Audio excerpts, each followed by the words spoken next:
Today on the Sound Health Podcast. First of all, let's just set Okay. the frickin' record straight here. Okay. So you retire and then you go back to school. Yeah. All right. It was called Tell us about a this. professional. It was a professional certificate. It was 9 credits, and I started like in January and finished up in September. It was straight through. I thought there might be a break, but there was no And break. where was it? It was through the Berklee School of Music out of Boston. Yeah, so and you- it was online. So you go through your whole career. You already went to college. You go through your whole career, and now you're going to go back to Berklee. Yeah. I love that. I want to be you when I grow up.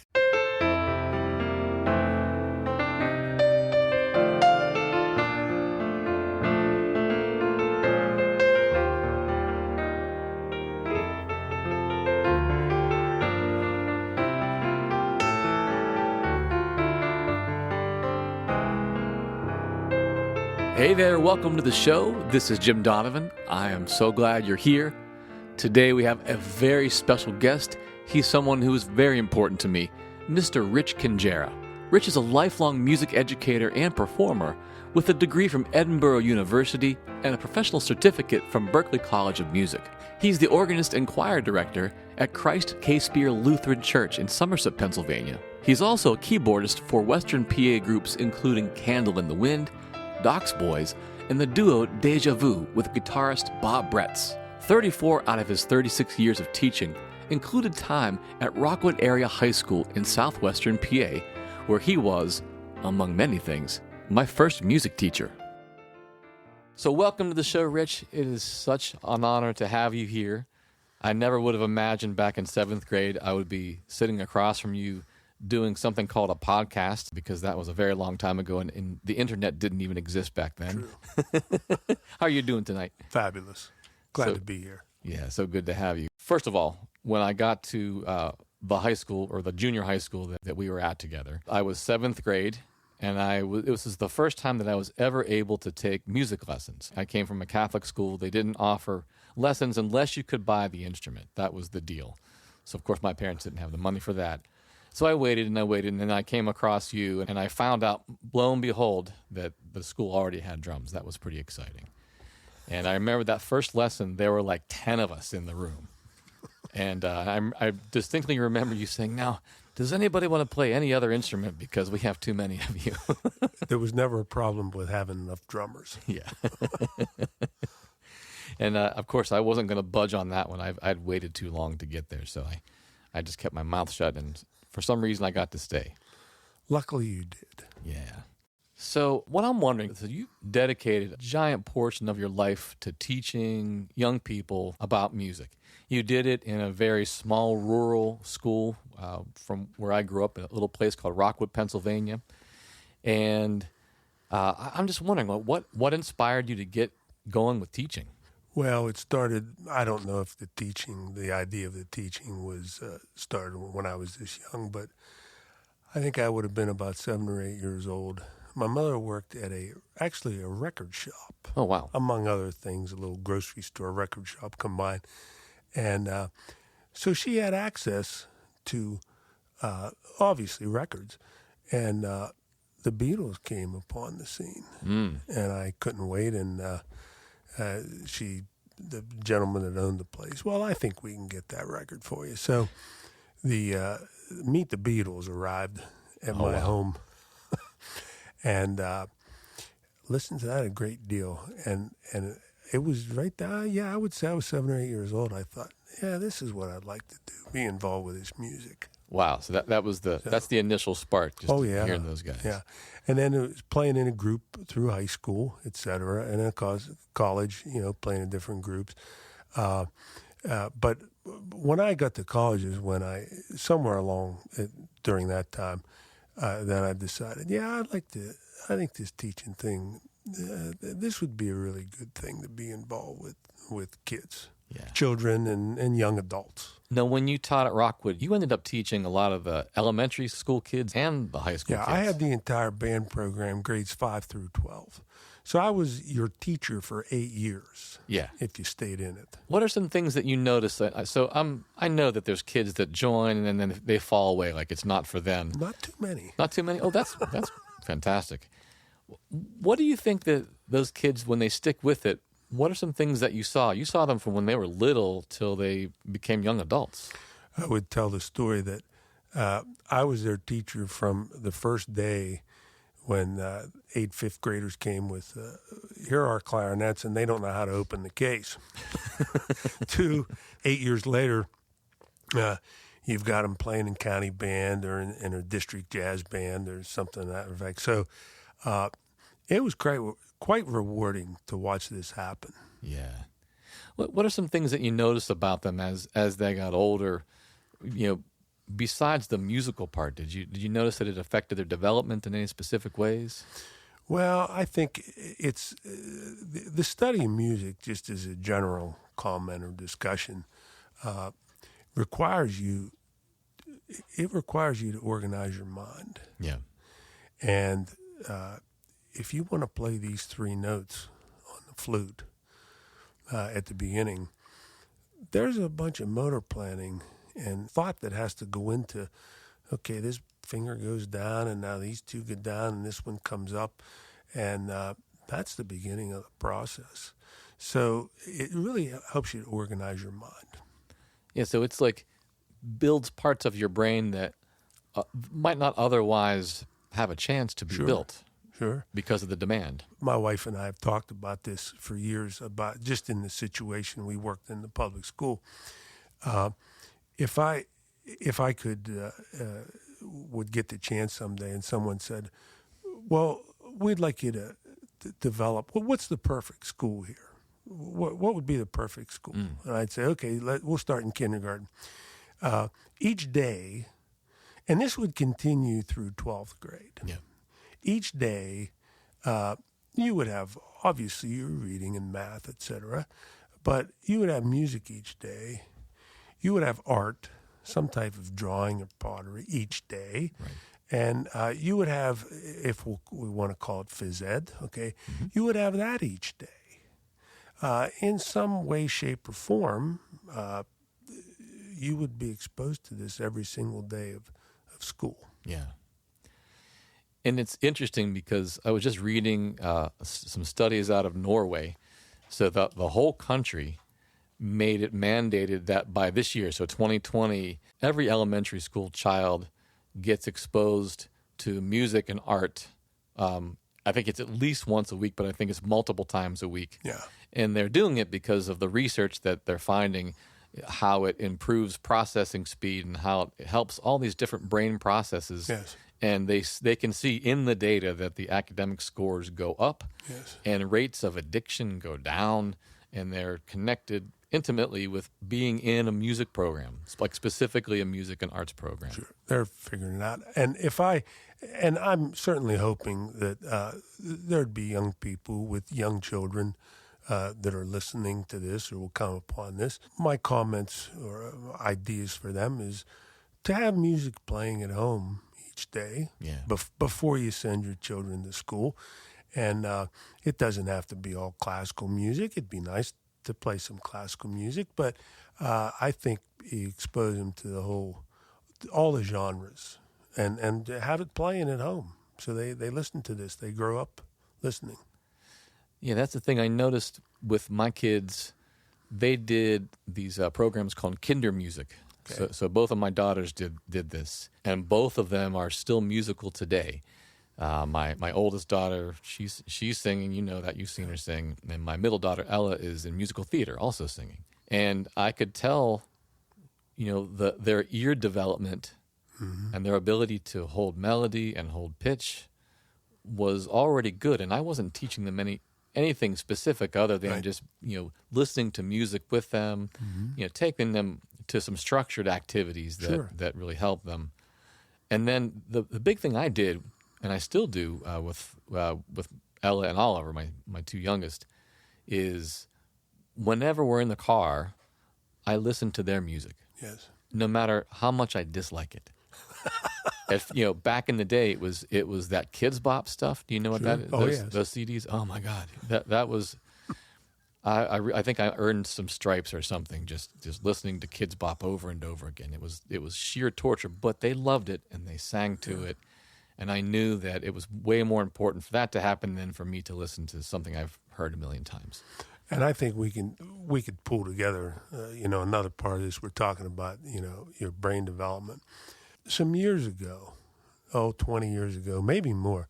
And I'm not sure exactly where this came from, if it was a music community, we were trying to show our worth to the world. Yeah. But somehow it came along that, if you listen to Mozart, if you listen to it a lot, and you can do better on this test or whatever. Okay, so they went through that for a while. And, if you study Mozart, what he did, beautiful, fabulous. Can't believe how great this writing is, things that he wrote. Okay, music. So then it became, we're not sure that there is a connection. But we have came to this and figured this out. When you're singing, that you're in the church choir, or if you're playing your flute that you played in high school and you're playing a little bit again, or you're taking guitar lessons, or you're playing the piano, whenever you're actively engaged making this music, both sides of your brain are engaged at the same time. Now, that's really not a bad thing. That's actually a really good thing. Yes. So, talking with people, they'll, I'm 40 years old and I always wanted to play the piano, and I would say to them, no, I think it's time to jump in and to get started up again. And so, a lot of benefits, a lot of things going on when you're making music and when you're listening to music, but especially when you're making music. Yeah, when you're making it, when you're a part of, putting your fingers on the strings, or pressing the keys or hitting the drum, it's just a whole other range of processes that happen in your physical body, in your emotions, in your mind. Absolutely.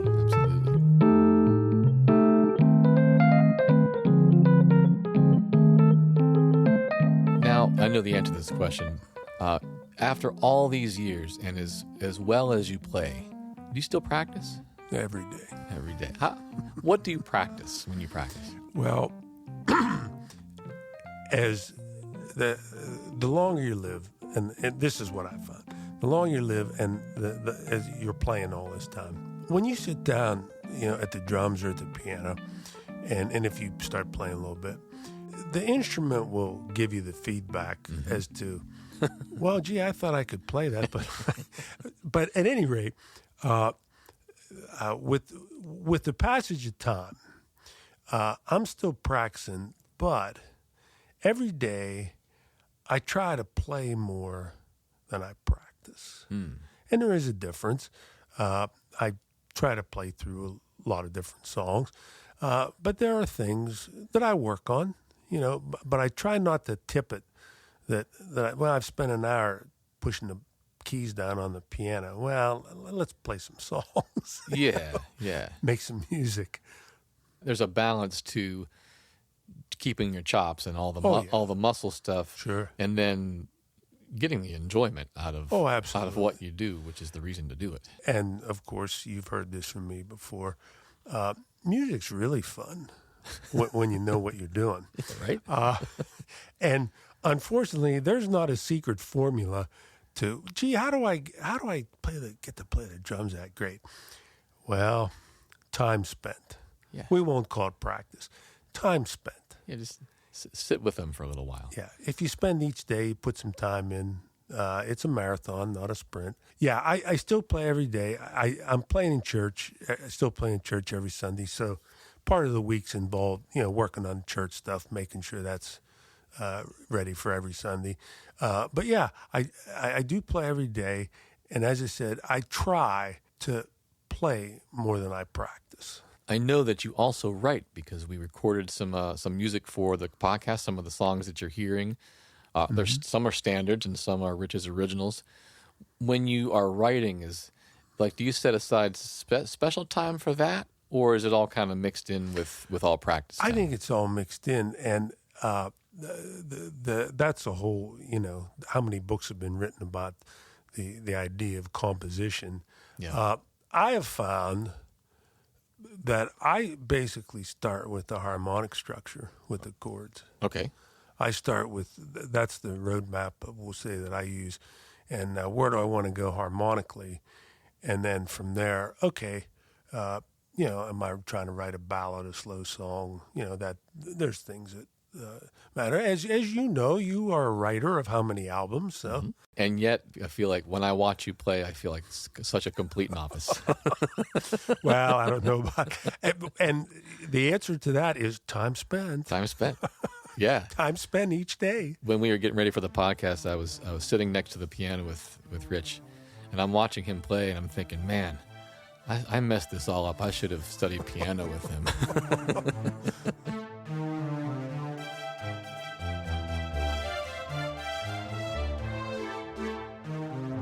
So when you're in creative mode, which, for me anyways, feels different than practice mode, and it feels different than performance mode, is there like a different part of you that emerges during creative mode? From what I understand of this, in the sports world, I guess not that they said it first, musicians, we probably said it first. Suddenly you're in the zone. Yeah. And I've had this happen playing. And my explanation, and a friend and I, we had talked about this. He called it, you transcend the technique. Yeah. You're spending each day, you're working on certain things, scales or chord or whatever. And you're working on this all the time. And when you go out to play, you hope, I always say a little prayer, cross my fingers. Right when I start, I think, okay, let's hope that my mind is clear for the next 2-3 hours, and I'm not thinking. I'm just thinking about what I'm going to play, and I can channel this, and I'm not thinking about what scale to use and all that. And that I found out with the writing. I spoke with I met an author whose name escapes me at the moment. He had written 4 or 5 books. And I said to him, okay, tell me about the process. What's going on? Yeah. And he said, what do you mean? I said, well, tell me what's going on. You write a whole book. How does this happen? Now, from his standpoint, he said, well, each day at 8:30, I go over there and close the door. And I will say maybe I'm trying to force myself to write. For me, writing, I'll go and sit down and I don't know if we'll say most of the time, but a lot of the time, nothing's happening. I'm trying to make something happen. I'm trying to think of something, and it's not happening. Nothing there. They've talked to, I've read interviews of Bob Dylan, Yeah. Paul McCartney, and neither one of them has an explanation as to how did this happen? How does this happen? They really can't explain the creative process. It's a mystery, and yet these guys can tap into it. Oh, yeah. And it shows up. Yeah. I noticed that in my own process that anytime I try to make it happen, it's garbage. It's just not even close. And Paul McCartney was on Colbert here a while back, and Colbert really kept pressing him. How did this happen? How did you become Paul McCartney and write all these songs? This goes back to what we were speaking of before. Yeah. Paul said, from the time when I was little that I can remember, my aunts and uncles would come over once a week to the house, and my father would get on the piano, and he would play the piano, and they would sing songs. And Paul said, from the time I was little, was my weekly exposure to this going on. Now, he got to hear it live. We have records, CDs, and a streaming service, so you could have music playing for your children at home anytime you like. It's true. That immersion for him, young, Yeah. and the constant exposure, and maybe even here's how it's done, here's how we do it, here's what it looks like, here's what it feels like, that's a huge thing. And I know for you as a teacher, that's what you brought to kids is, look, here's how it's done. All this magic that you hear on the radio, here's what that chord looks like. Here's how you make your hands. Here's how you can play the rhythm. And I was really lucky. When I first got my bachelor's degree and started teaching, we had to go and get additional credits. So I went to Kent State, and there was a gentleman there from Eastman School of Music, and he was talking about musical sequence in music. And I thought, okay, well, that led me to his teacher, who was Dr. Edwin Gordon. And Dr. Gordon worked out at Temple. What they attempted to do, Dr. Gordon worked on this for many years, and he'd have a different graduate assistant each year, and they worked on this.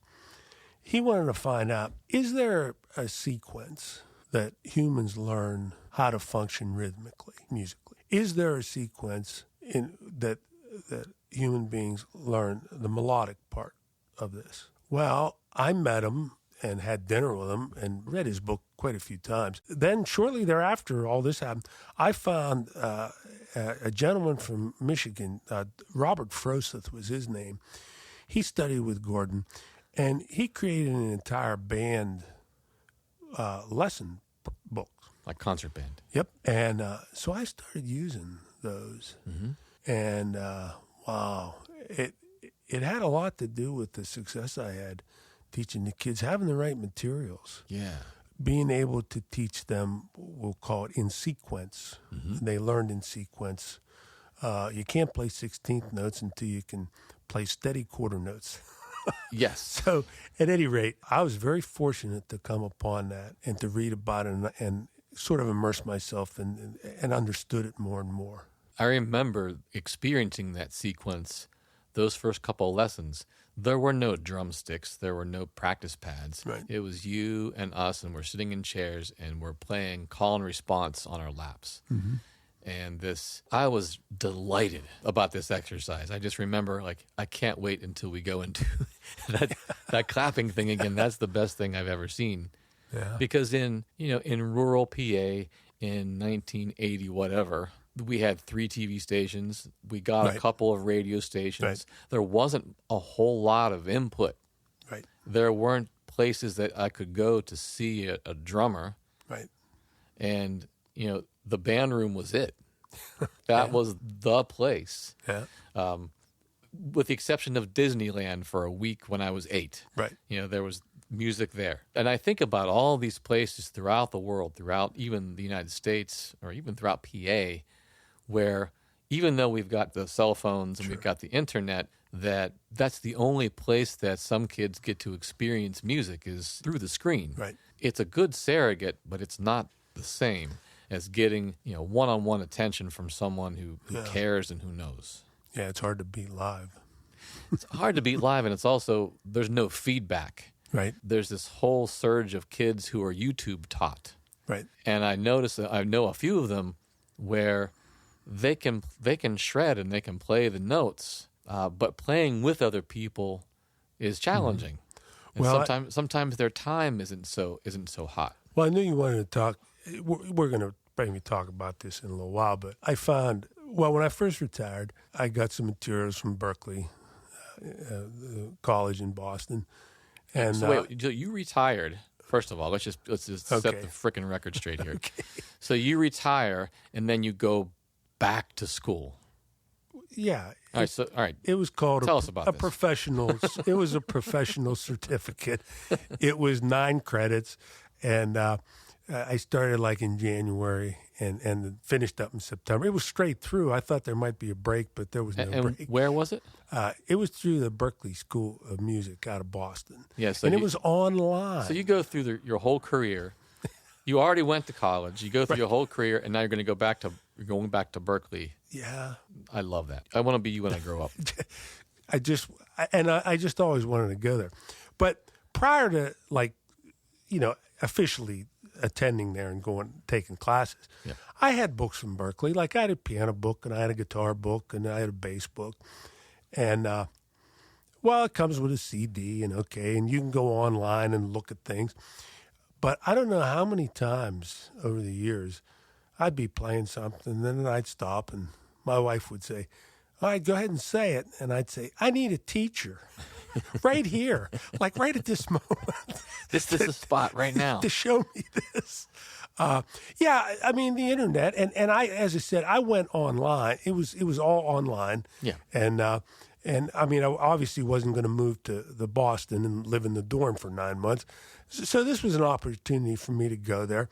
And I had a lot of friends asked me about it, and I said it was a fabulous experience. I would not have wanted to be learning something from scratch online. Yeah. You had context. You had Right. decades. Yes, Decades. and so there were a lot of what things I already knew placed in a different context. I'm really glad I knew.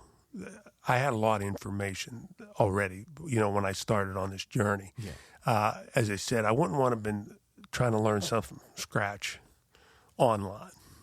Yes, it seems like the discouragement rate would go up. Yeah. Because you don't have that one person going, oh, no, just here, look, try this. Oh, okay. Like solve it in 5 seconds instead of trying to search all the different videos. Yeah, Right. I can see that. I can see that.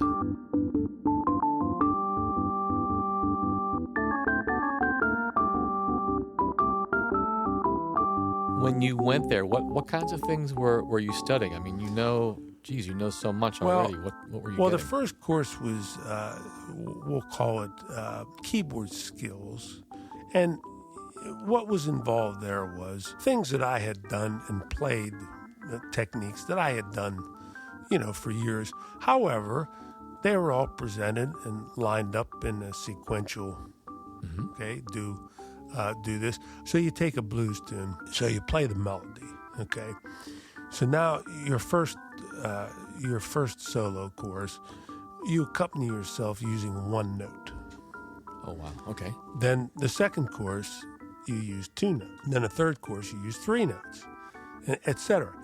You start down this road, and I'm reminded pretty quickly, gee, there's a lot of things to learn yet, and there's a lot of things to practice, and there's a lot of things to work. So that was the first class. The second one was blues and rock piano techniques, okay? And that also included like Dr. John kind of style, playing, Professor Longhair, et cetera, et cetera. So that was great fun. And of course, okay, here's the exercise for this week. And we had to record that and send it in. And someone in the class said something, do we have to play this entire exercise? And the instructor said, well, if you were here on campus, you'd have to play it in all 12 keys. So I did try. I made it about 8 weeks through that I practiced all these exercises in all 12 keys. So anyway, I made it through that. The last course was, it was labeled incorrectly. It was called Basic Improvisation. Okay. There was nothing basic about it. So, I managed to get through that. So it was a fabulous experience. This whole age thing. My health is I think pretty good. Yeah. So I don't consider myself old. I don't feel like I'm old. I don't have those thoughts that I'm old. Yeah. That's good. And I thought, well, this would be such a fabulous opportunity to do this.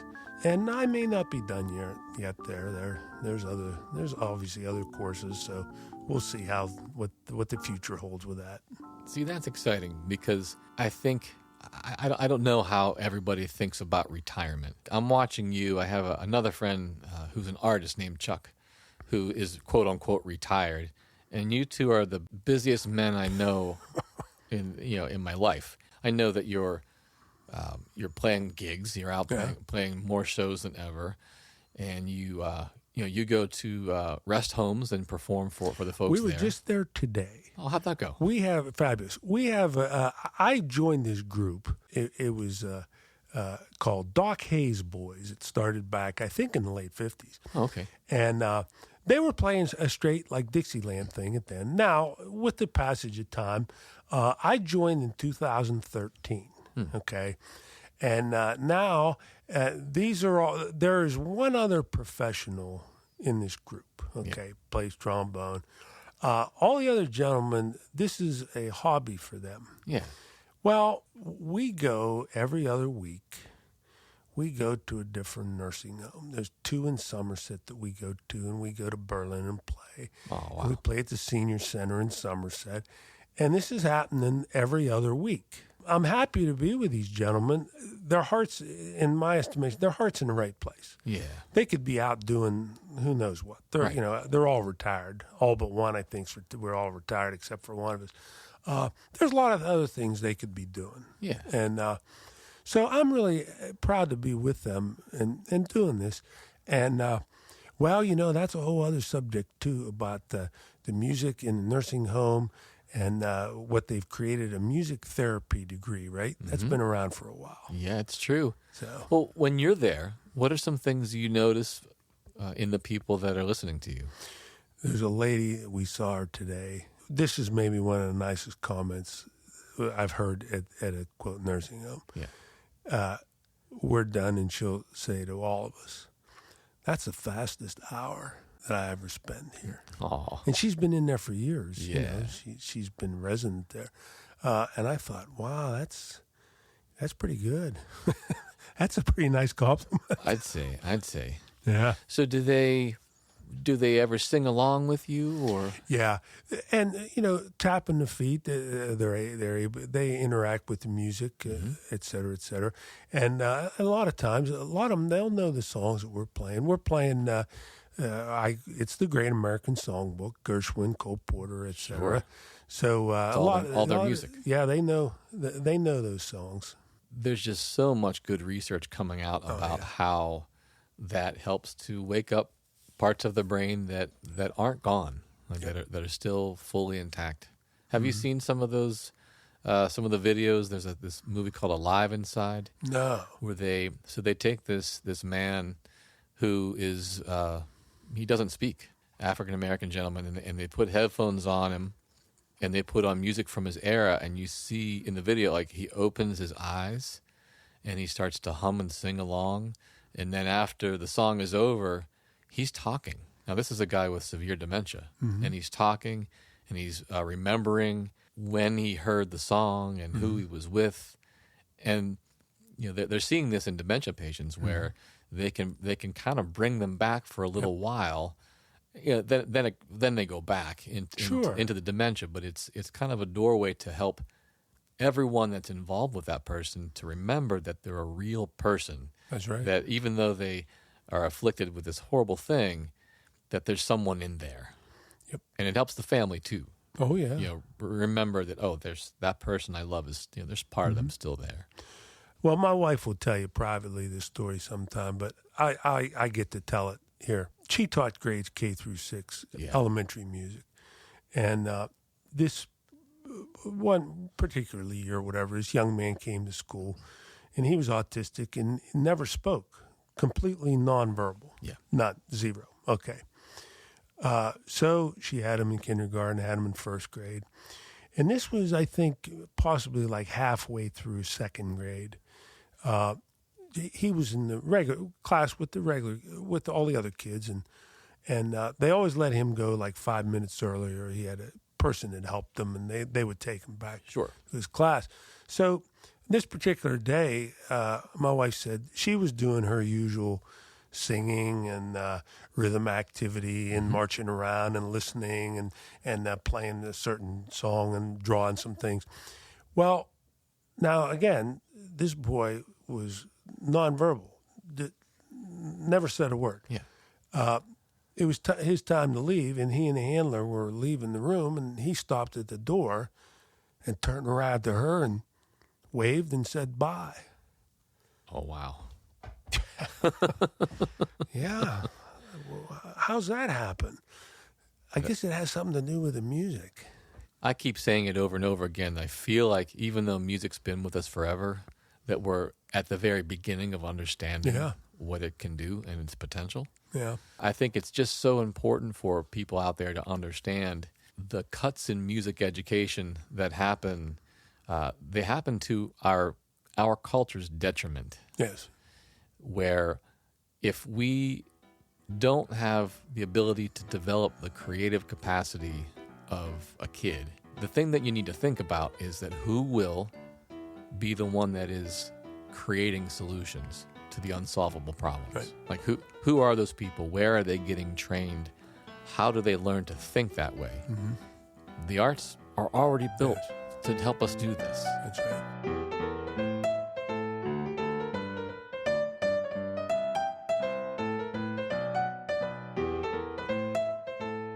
When you were teaching, just like any place, there's always challenges to getting it done.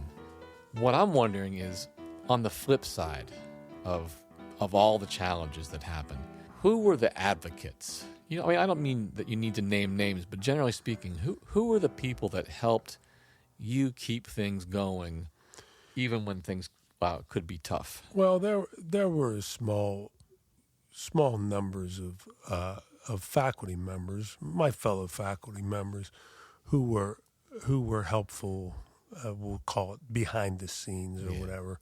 We had a county band each year, and there you get to be with your other colleagues, other music teachers. Yeah. So that helps. We had district band, we had regional band, we had district jazz band. So you were at those times you were around other musicians, other teachers who had the same problems and struggles that you did. So. Right. You don't feel alone in the right in that. Right. One thing I'm hoping is that as time goes on and the research improves, that we start to see just as a culture that we're missing the boat, and that this is a blip in time, that we went, we need to backtrack and not only fix it, but fund it so that it can grow into the next thing it's to become. Right. Because when I was coming up, when you were coming up, we didn't know a whole lot about the health implications of what music does for us. We didn't know how it helps people with Alzheimer's and dementia. We didn't really realize how it can help people with different disabilities. Right. Now we do. We have all kinds of information about this. And I just wonder if that gives us an opportunity. Again, I'm thinking big picture. Sure. To rethink how we teach some of these things in the schools. Yeah. To integrate that into the beginning parts of the knowledge base. So it goes beyond scales and learning charts. But here's how you can use this to make yourself feel better when you're having a stressful day. And we're talking about how listening to music helps your mood, etc. It's kind of a two-pronged thing. I would have people ask me, "Can you explain this jazz thing to me?" I would say, "No, we don't have enough time." Probably but not. I said, however, start here. I said, go out and search out some Louis Armstrong. Yeah. And I said, it can be start out with him singing. Mm-hmm. I said, and then you need to work to hear him play that trumpet. And I said, that's a really good place to start. And I don't have to use a lot of words. You just listen to this for a while. Yeah. And then come back and we'll talk in a month. And you tell me, I listen to Louis Armstrong every day. Mm-hmm. I say, okay, so now we can talk about this. What do you think's going on here? There are, and I think I saw this in the documentary, and not only that, I've read this. There are a lot of people walking around saying, well, God sent us Louis Armstrong to show us the way forward. God sent us Mozart. He organized the tempered scale, et cetera, and wrote this beautiful music. And there are a lot of people that believe that and say that they were sent here to show us all the way. I wouldn't be surprised. Personally, I think back, there was one day, I was always asking you for hall passes to come in. Some of the days I'd sit in the practice room with my friend Matt and we would just talk. Sometimes he would play his electric guitar. You remember that? Oh, yeah. I remember you coming in, hey, I don't hear any practicing in here. But meanwhile, we were talking about Def Leppard, and we were talking about the show he had just seen at his mother's house in Harrisburg. Mm-hmm. And I was developing a whole new appreciation for music that I'd never heard before. Mm-hmm. And then there were other days where you would leave the room, and anytime you would leave, I would go up on that kit. I knew that was the time, and so I'd get up there. And I remember you coming back the one time. I'm thinking, "Oh man, I'm sunk here. He's gonna get mad," and you weren't. You actually brought the record player up to me, Oh, And okay. I don't know if you remember this, but you put on some jazz record, maybe it was a Miles Davis record or something, and you said, "Here, see if you can play along to this." And I remember saying, "Oh, what the heck do I play?" And you said, "Just try something, just make it up." And I was like, "Oh, okay." And I kept time with it.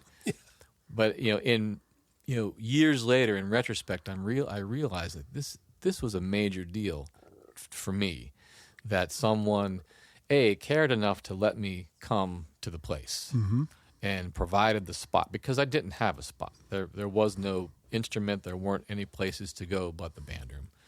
And you opened that door, and then you were kind. You actually cared. Which there were a lot of teachers that I had that did, and there were some that didn't. Sure. Just like anywhere. Yes. So I just got to thank you for that. That sticks that. with me to this day. I try to do that for the people that I work with. I appreciate that. Yeah. Well, Rich, it's been an honor to have you here. Maybe we can do this again sometime. That'd be fabulous. We were talking right before the show that maybe you'll come here and do some recording. We could. Yeah, I may do that. Grab a little bit of I'm that. working with a gentleman's name is Bob Bretz. Yeah. He's the dean of guitar teaching and playing up on the other side of the mountain, Oh, wow. Kingera County, Somerset County. We've been together over 3 years now. So, I think it'd be really exciting to get Bob down here and we could record a little bit. And what kind of music are you guys doing together? Well, with Bob and I, we're doing the Great American Songbook, and we're doing a lot of blues tunes, probably about 20 some blues tunes in the vein of with the jazz, going at it from the jazz perspective. Great. We play a good many bossa novas and samba tunes, and I think we play about 6 or 7 originals that I've done. Wonderful. And even more contemporary, like George Benson stuff, David Sanborn things, Spyro Gyra. So, yeah, we're busy That's fantastic. And you're still learning new pieces too. all the time. All the time. You're just adding to the giant database in your head, in your hands. That's great. Hey, thank you again. This has been great. And I can't wait for you to hear this, and I can't wait for my audience to hear this. I think they're going to love Fabulous. hearing about all this. My great pleasure. Thank you. Take care. Uh-huh.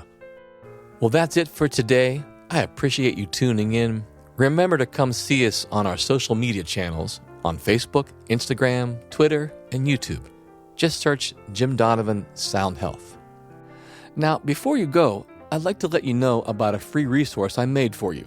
It's called the Sound Health Newsletter.